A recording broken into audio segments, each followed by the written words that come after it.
24 గంటలు నిద్రలేస్తే ఇదే ప్రయోగాలు, చెత్త ప్రయోగాలు, పాతకాలపు రాజకీయాలు.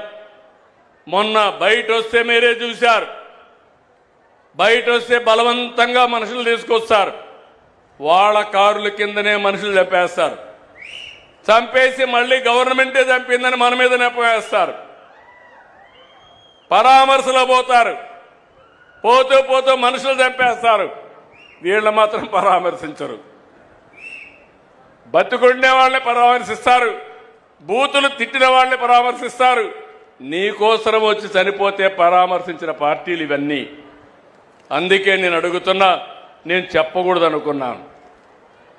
వెంకటేశ్వర స్వామి విషయం బయట మాట్లాడడం మంచిది కాదని కొద్దిగా ఓపిక పట్టాను. కానీ 2 రోజులు ఓపిక పడితే తిరిగి ఆ నెపాన్ని నా మీద వేసి దొంగని తప్పించుకునే పరిస్థితికి వస్తే దొంగను పట్టి నడి రోడ్లో నిలబెట్టవలసిన బాధ్యత, పోలీసింగ్ చేయాల్సిన బాధ్యత నా పైన ఉంది. అవునా కాదా?